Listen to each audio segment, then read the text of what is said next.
Hello, I'm Ashley Leffelholtz, the Clinical Health Director for Honor RX Pharmacies. In this clinical tidbit, we're going to be discussing the pneumococcal vaccine and the current recommendations. So first, I'll talk about the background of the vaccine as well as the different types of vaccines that are available to treat pneumococcal illness, the ACIP and CDC guidelines. I'll also discuss the newest vaccine for pneumonia, which is the Prevnar 20. And then for any healthcare providers listening, we'll quickly discuss the PneumoRecs app that's available to help your patients. As far as the background and types of pneumococcal vaccine, there are vaccines available to help prevent pneumococcal disease, which is really any type of illness caused by the strep pneumobacteria. So it's not just for your typical pneumonia when we call it the pneumonia vaccine. It really covers a lot of different serious infections.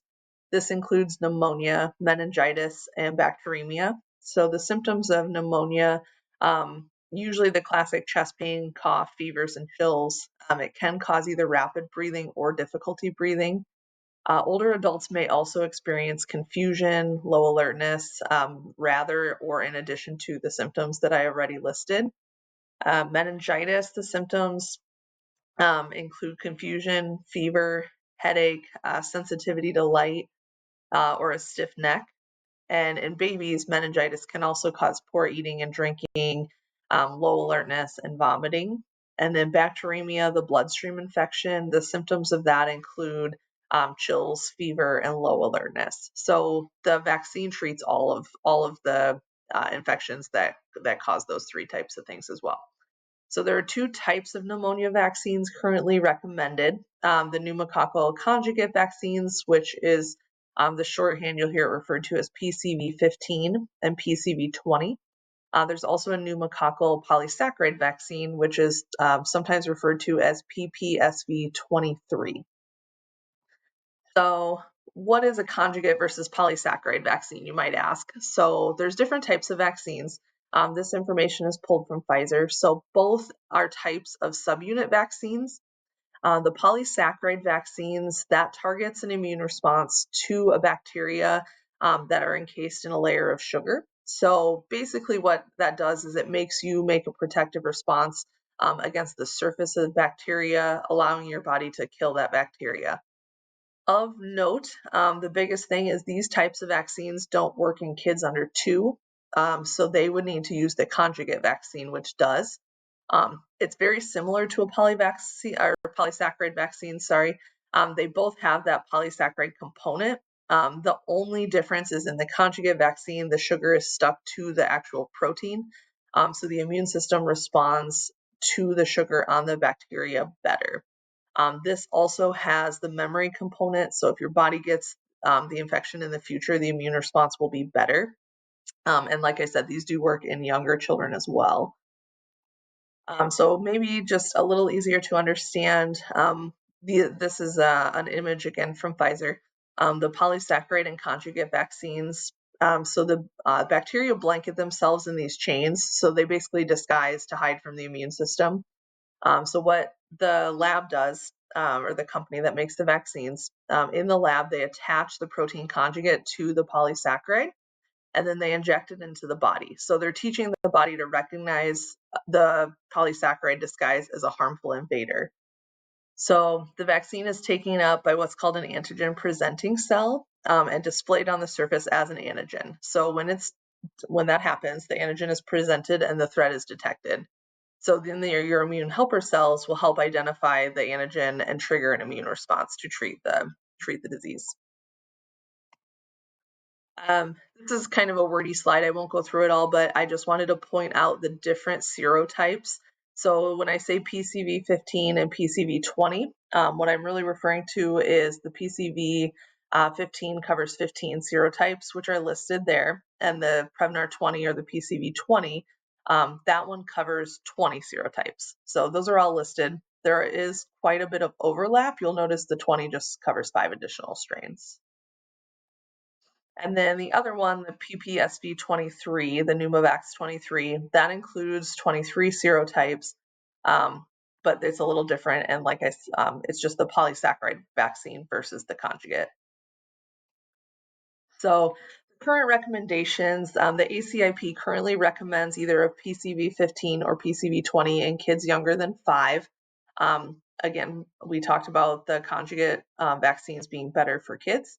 The kids 2 to 18 might need an additional dose depending on their underlying health conditions, which vaccines they got and when. So it's always best to ask your pediatrician for the specific recommendations for kiddos. The adult recommendations, the CDC does recommend a PCV 15 or 20 for adults who never got the PCV 13 in the past and are 65 and older, or if you're 19 to 64 years, but you have certain risk conditions, which I'll present on the next slide. If PCV 15 is used, it does need to be followed with a dose of that PPSV 23 a year later, and that's to get those additional strains that the PCV 15 is missing. The adults that received an earlier vaccine, either the PCV 7 or PCV 13, they should get a dose of PCV 20 as well. And then in addition, the adults 65 and older need the PCV 20 if they've already received a 13 at any age, or the PPSV 23 after the age of 65. So underlying medical conditions that I mentioned, so if anyone has any of these conditions, they would be qualified and recommended to get the pneumococcal vaccine between the ages of 19 and 64.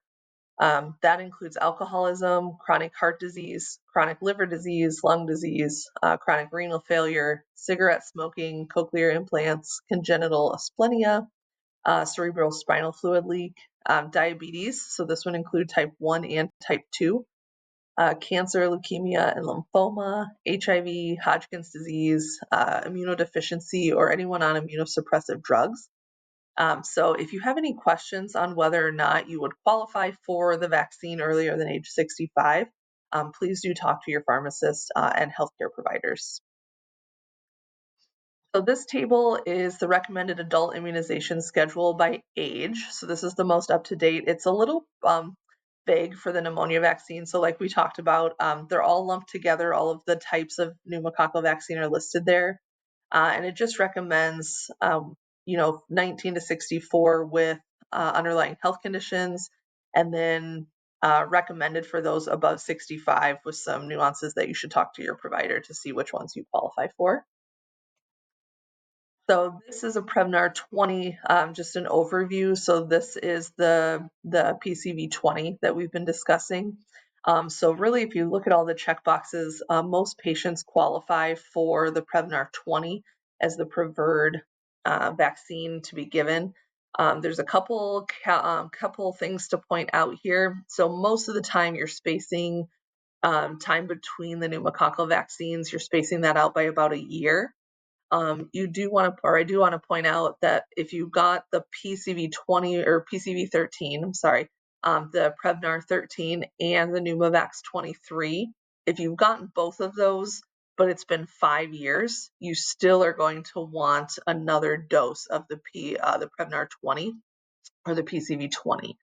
Of the only caveat to that is if they're 19 to 64 years of age, they've gotten both the PCV 13 and 23, they can go ahead and wait. You can wait until you turn 65 to go ahead and get that next dose of the Prevnar 20. But otherwise, if you've just gotten a PCV 13 or just gotten the PneumoRecs 23, and it's been at least a year, you can go ahead and get the Prevnar 20. Again, it's always best to check with your pharmacist or healthcare provider just to make sure you're getting the right vaccine. They make recommendations frequently, so definitely capable of doing that.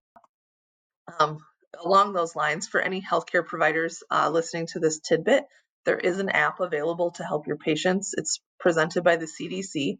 It's a free app. It's called PneumoRecs Vax Advisor.